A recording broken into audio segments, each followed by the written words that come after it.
Welcome back to Neir Automata. In the last episode, we have basically entered the abandoned factory, but of course we had to aid Pascal in a little mission to basically form peace with a tribe of robots and like that. But someone went haywire with them, so now we're trying our way to get out of the abandoned factory.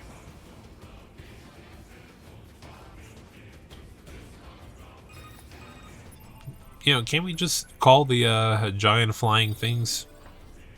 The door's open. Keep moving. All right. They're little flying plane things. I forget, they have a certain name for them, that's the problem. And technically technically they are late. The weird thing that they're just called flyers. That's all they're called. Like Oh, that's fucking lame. I mean, come on, there's ones called small stubbies.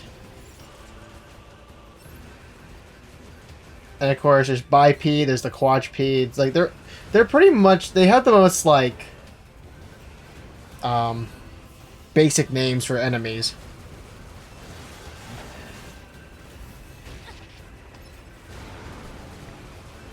But at the same time, I did not name these characters, these enemies that. I think those are just called Goliath bipeds. That's what they're called technically. Or I think that's not what they're called. Frick. That realistically should have just destroyed that body Yeah. that 2B has. But yet it still sits around. Yeah, they are called Goliath bipeds. I was trying to make sure that was the right names for them. I mean, these enemies aren't bad if you just don't get too close to them.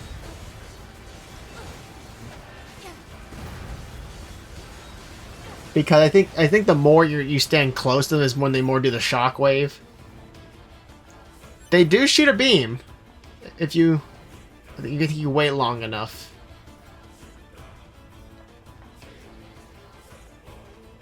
But I think it's only certain ones that do that.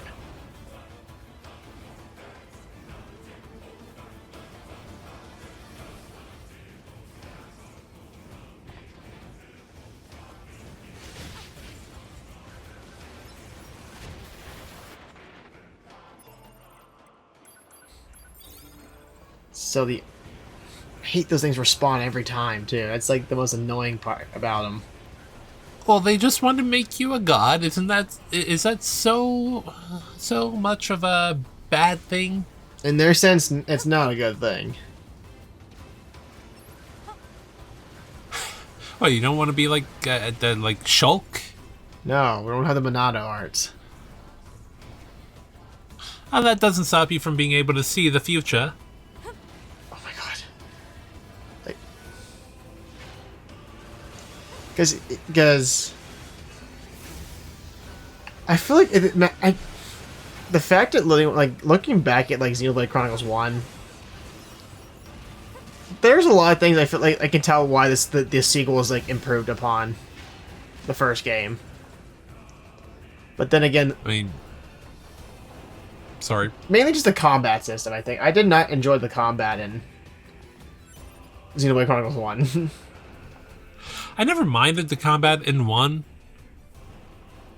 but 2 is pretty much the best combat in my opinion. Then 3 is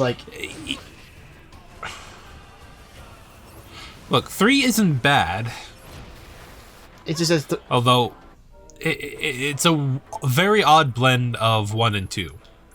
it tries to mix all of it in one go.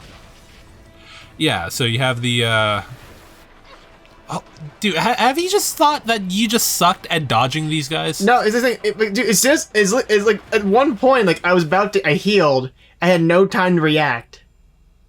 Like, you can't dodge these things at all. Like not even the explosion impact lets you dodge. And the fact that you're also on stairs, like, how the frick can I get around that sometimes? Even if I try to jump and they explode mostly near contact with you.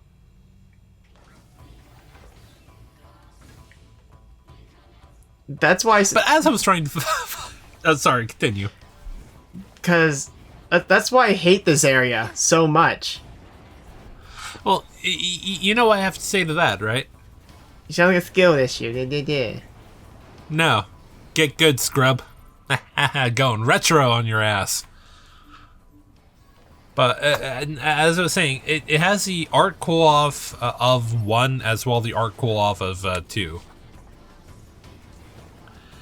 But it more depends on the type of class that you're using. You know, I don't think these things would be that bad if they didn't knock you back as much as they did. That's what I mean. So, like, sometimes, like, when you get knocked back, then they respawn and everything. Because, like, if these things didn't respawn and had such a big knockback, they wouldn't be a problem. But the fact they do more damage just from impact.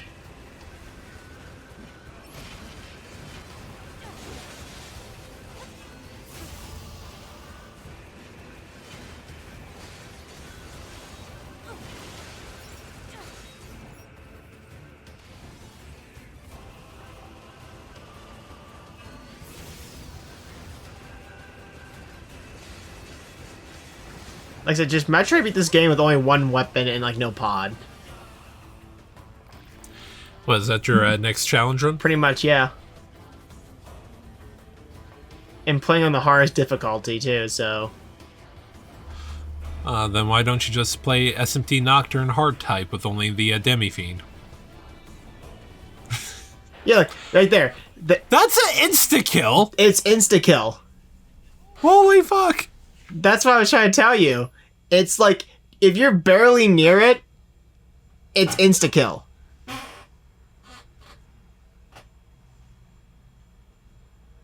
Huh.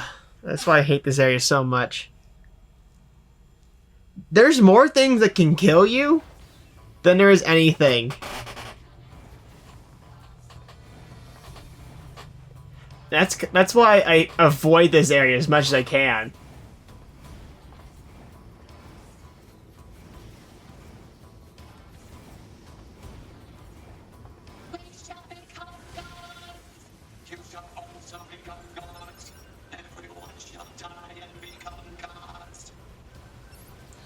I can literally see the title right here. Too many deaths.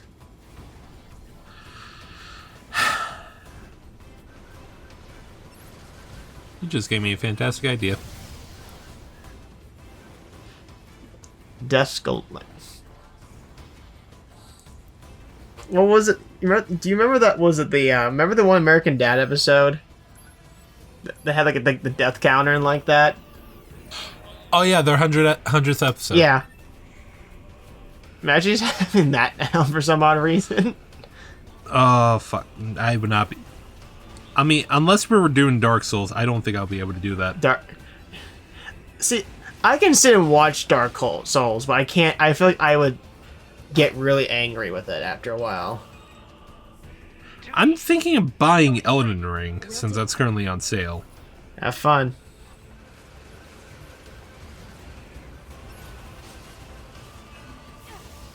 I wish you could just skip some of these areas, like some parts of the area, but sometimes you have to fight the enemies again just to proceed sometimes.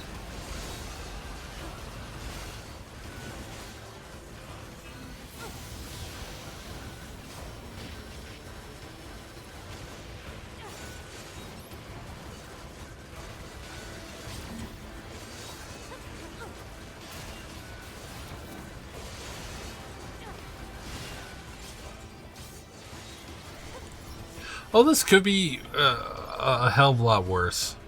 Like I said, but like playing this game on hard mode, you literally can't afford to get hit at least once or twice. I take it these fuckers are insta kills on hard mode. Yes.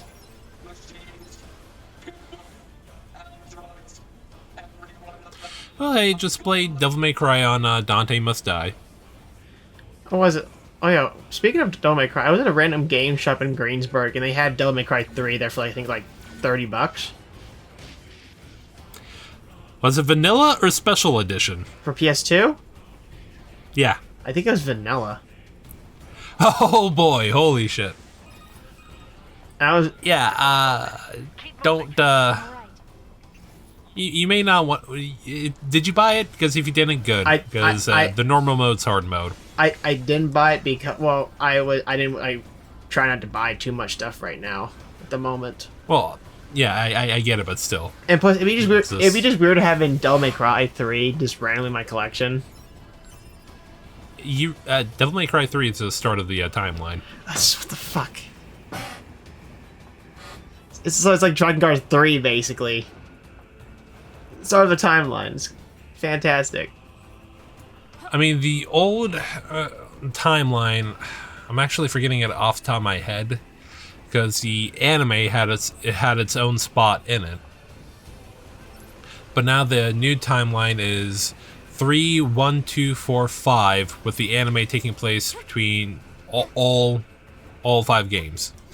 Oh, never mind. I'm gonna ask. Are you gonna watch the newer Devil May Cry series that's gonna air at some point? I may, just because I did a Devil May Cry marathon a while ago that I didn't finish because I couldn't figure out how to actually write the scripts for the anime and the reboot. But I am not looking forward to it for a couple of reasons. A big important reason is the guy who's the head writer. It's the same guy who did the Castlevania anime. Okay. I haven't watched the Castlevania.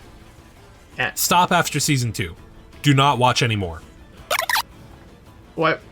Oh my god! I forgot that this. Sometimes the Steam, it takes place like right here, and you can accidentally you could get a death right there. Especially when you're fighting enemies. Well, I mean, at least for the enemies, you can see their health bars.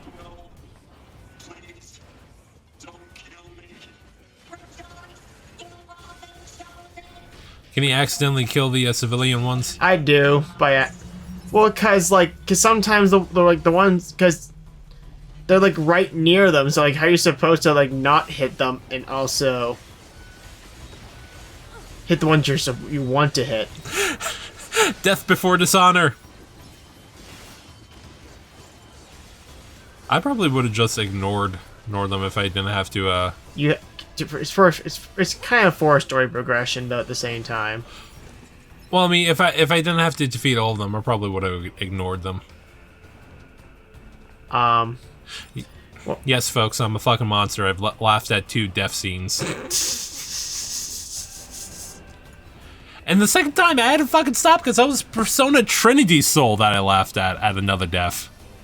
I'm trying to remember. I don't know why. Like, for some reason, like when I get old Family Guy clips on my feed on like social media, and for some reason, it's that one scene where Peter says like car leaves at 7 a.m. sharp and like that. And he's like blowing the freaking bugle and shit like that. And of course, he gets to Chris, and Chris is basically like gets really pissed with him. You know which one I'm talking about, right? No. It's the one episode that they leave Stewie behind, basically, to go to the Grand Canyon, or something like that. And he's like, when Chris goes like, "You blow the horn again, I swear to God, I'll ram that fucking thing up your goddamn ass." They may remove that for the TV broadcast. No, it should be in there. I think they just beeped it out. I don't remember it. Now we're gonna head to our next boss fight. The boss being Soshi. That's what it's called.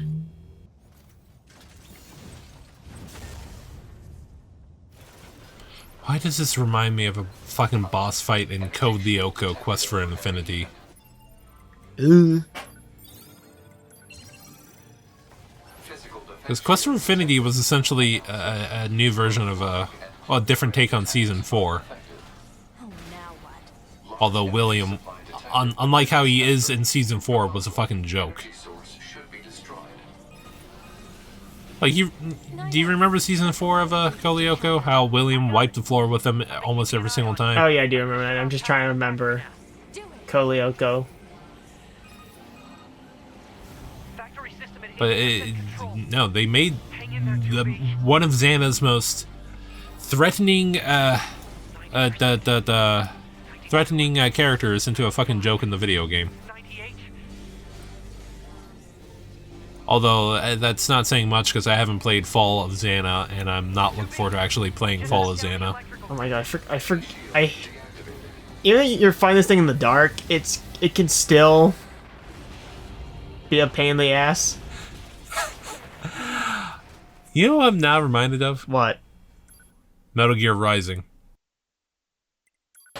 Are you gonna get the Snake Eater like remaster that's coming out? I don't think I am. Because the Metal Gear game is at Kojima. It isn't really a Metal Gear, even if it's just a remaster or remake.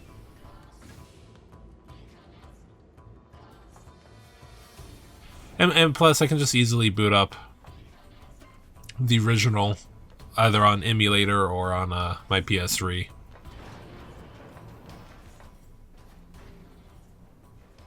Although apparently there's a PS3 emulator out there. I'm not shocked.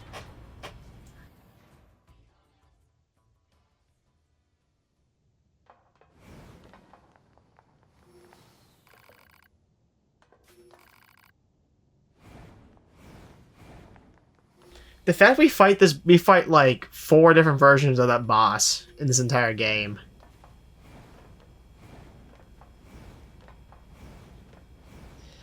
There's Soshi, Bokushi, Koshi, and Roshi.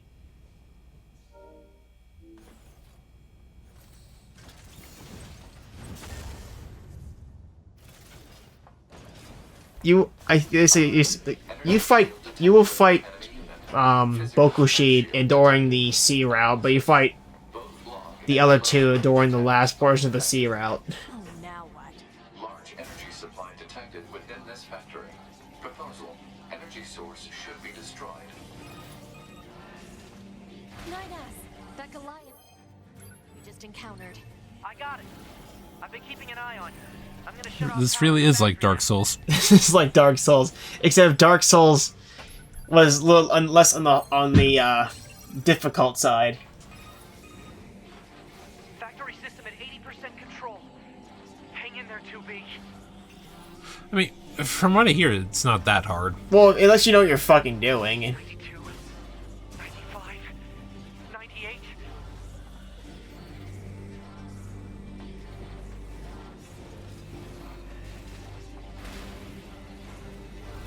Oh, fuck, I just realized actually doing Quest for Affinity is going to be fun for this channel. Fun. Especially since I'm going to be using cheat codes for the shit. Cheater. Okay, I'm sorry, but having infinite SP is better than not, because half the time there's no fucking reason to limit the SP. I think they limit so much SP. Well, some of the shit is stupid. Like, they give Odd a new power. Where it's pretty much time control.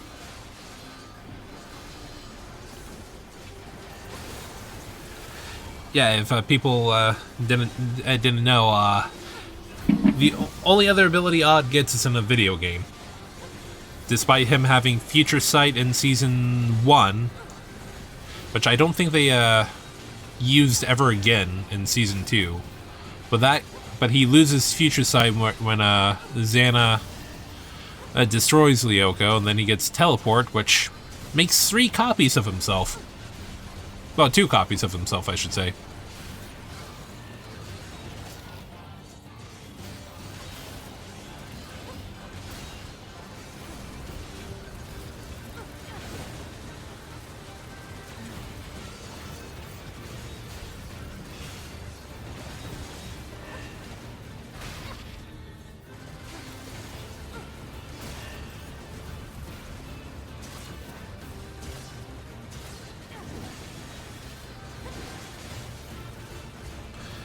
Go Lyoko was a great show. It was a fun show. It's one of the few shows I think I looked forward to on TV a lot. Because that was like, I mean, that, like depending what show was on during the week and like that.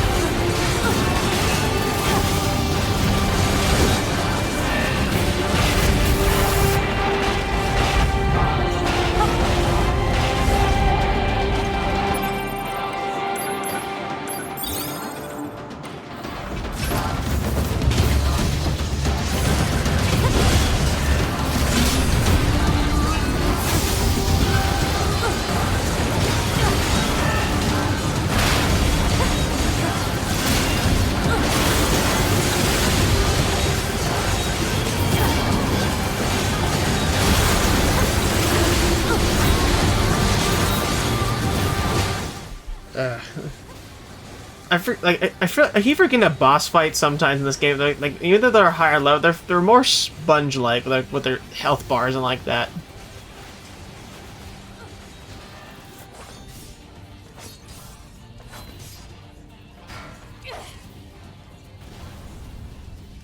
But I mean, hey, you did end up defeating the guy in the at the end, so I was 10 levels under.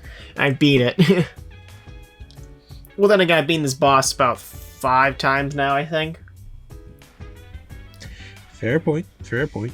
But honestly, we have reached the end of the episode. Oh, stay tuned for the next episode.